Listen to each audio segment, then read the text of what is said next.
Afternoon, year 11, last push on medicine. I was just going to try and do theme 1, causes of illness and disease, in under a couple of minutes. So, here we go.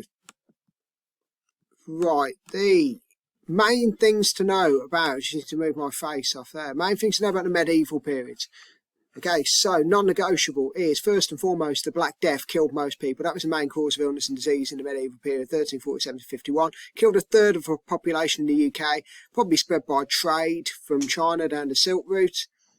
That's all we really need to know or mention about that. Very little was known about it, very little was known about the causes, and very little was done to prevent it.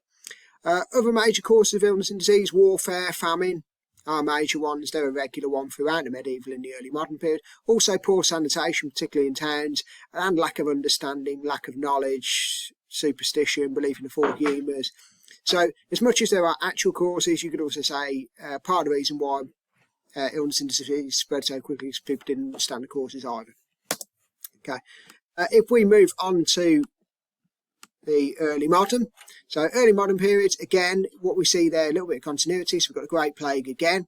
100,000 people in London alone died of a Great Plague in the major outbreak 1665 to 66. We've also got diseases like smallpox, and we've got a positive example that I've thrown in there is we did see the causes of illness and disease, some development in the understanding of it, because things like quarantine were being used in AIM.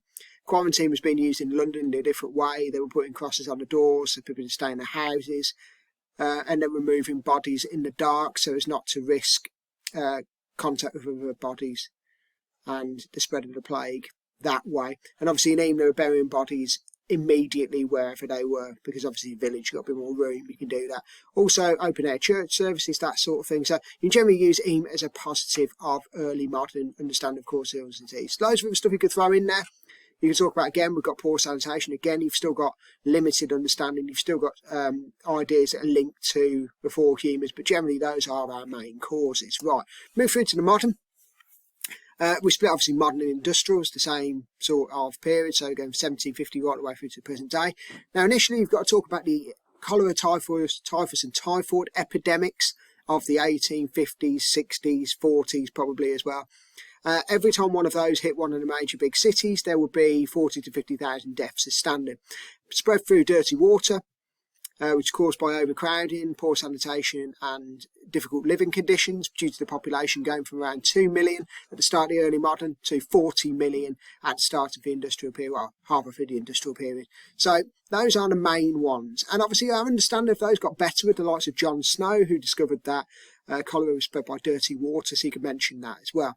Into the, I suppose, what we call 20th century, we've got Spanish flu. Spanish flu killed over 80 million people, so huge pandemic. A few things to mention about that.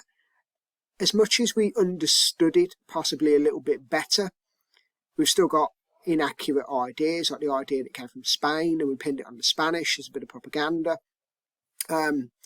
There was the fact that it was spread by troop movements. The fact that we really didn't understand why it was killing the age section it was killing, because people between 18 and 40 were dying, rather than the usual people affected by flus who are older or younger. That was a major issue with that one. Those are the main things to write about that. But obviously, although our understanding might be better, the death toll and the impact is worse because the world's population is bigger.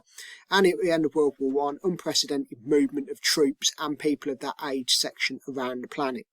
And then we move on to the AIDS pandemic of the 1980s. Major cause of illness and disease. And again, that one, although we got to grips with understanding it, you still can see by that little poster down in the corner there that people's ideas were behind where science and technology were. So there was still a lack of understanding of what caused and spread AIDS. Again, it was linked to and blamed on another idea, the idea that sort of inaccurate causes blamed on the gay community. And obviously limited understanding of what actually was spreading disease, spread by unprotected sex, rather than by, as people are in the advert there, catch it from a glass or from touch or anything like that. So obviously, as much as we go forward, we've also got ideas that are very much backward. And obviously COVID being the most recent cause of illness and disease, again, we are still vulnerable to pandemics. You can mention any number of things about COVID. So if you get this as an overview question, really nice, easy answer.